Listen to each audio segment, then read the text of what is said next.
مزید کی کہانیاں سننے کے لیے میرے چینل اردو کہانی کو ضرور سبسکرائب کریں۔ آج کی کہانی کا نام ہے بوڑھا لکڑہارا۔ ایک غریب بوڑھا لکڑہارا اپنے بڑے سے کنبے کے ساتھ جنگل کے قریب واقع ایک چھوٹی سی جھوپڑی میں رہتا تھا۔ اس کے بیٹے اور بیٹیاں بہت کم عمر تھے۔ اس کی بیوی کھانا پکانے، صفائی ستھرائی، کپڑے دھونے اور بچوں کی دیکھ بھال میں مصروف رہتی تھی۔ بوڑھا جنگل میں جا کر لکڑیاں کاٹ کر لاتا تھا اور اسے ایک گٹھری میں باندھ کر اپنے گدھے پر لاتا اور قریبی گاؤں کے بازار میں جا کر بیچ دیتا اور اس طرح کنبے کا گزارا ہوتا تھا۔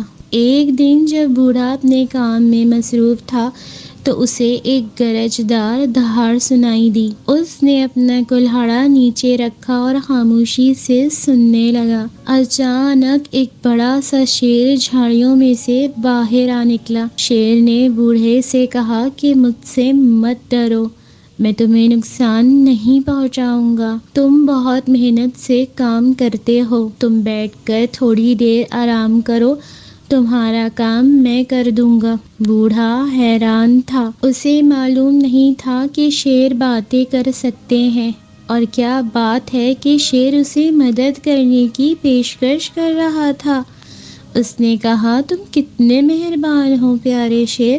بوڑھا ایک درخت کے نیچے آرام کر رہا تھا جبکہ شیر کام کر رہا تھا۔ شیر نے بھی ساری لکڑیاں کاٹ دیں۔ بوڑھے اور شیر نے مل کر لکڑیوں کو ایک گٹھری میں باندھ کر گدھے کی پیٹھ پر لاد دیا۔ بوڑھے نے شیر کا شکریہ ادا کیا اور لکڑیاں بیچنے چلا گیا۔ اگلے دن پھر شیر آیا اور اس بوڑھے کی دوبارہ مدد کی۔ کچھ ہفتوں تک یہ سلسلہ جاری رہا۔ ایک دن کام ختم ہونے کے بعد شیر نے بوڑھے کی گود میں اپنا سر رکھا اور آرام کرنے لگا۔ اس نے بوڑھے کی طرف دیکھتے ہوئے پوچھا، کیا میں خوبصورت ہوں؟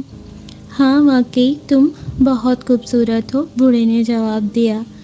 کیا میں طاقتور ہوں؟ شیر نے پوچھا۔ ہاں یقیناً، بے شک بہت طاقتور ہو، بوڑھے نے جواب دیا۔ کیا میں جوان اور توانائی سے بھرا ہوا ہوں؟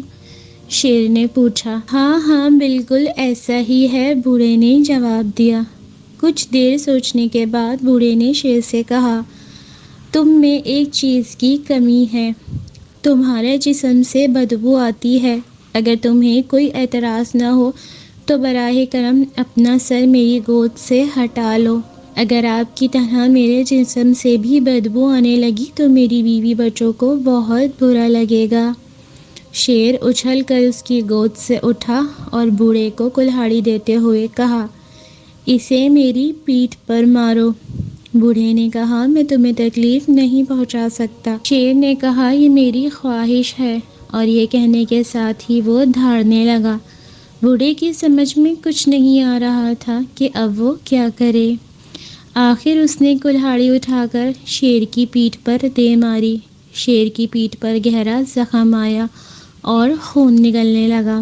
اس سے شیر کا جسم سرخ اور چپچپا ہو گیا۔ شیر جنگل میں واپس چلا گیا اور بوڑھا اپنی لکڑیاں بازار میں لے گیا۔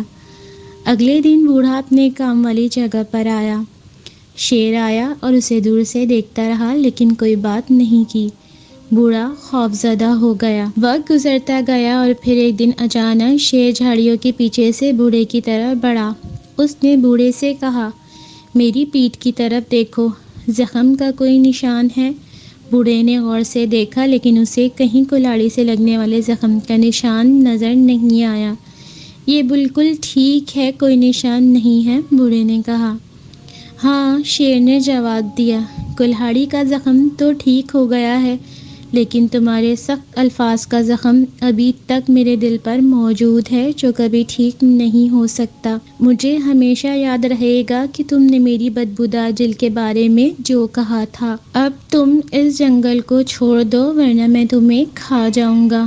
اور یہ کہنے کے ساتھ ہی وہ گرجدار آواز سے دہاڑنے لگا۔ بوڑھا جنگل چھوڑ کر چلا گیا۔ تو اس کہانی سے ہمیں یہ سبق ملتا ہے کہ ہمیں کبھی کسی کی دل آزاری نہیں کرنی چاہیے، کیونکہ ہمارے کہے ہوئے سخت الفاظ سامنے والے کو تکلیف دیتے رہتے ہیں۔ مزید ایسی ہی اچھی کہانیاں سننے کے لیے میرے چینل اردو کہانی کو ضرور سبسکرائب کریں اور میری ویڈیو کو اپنے دوستوں کے ساتھ ضرور شیئر کریں۔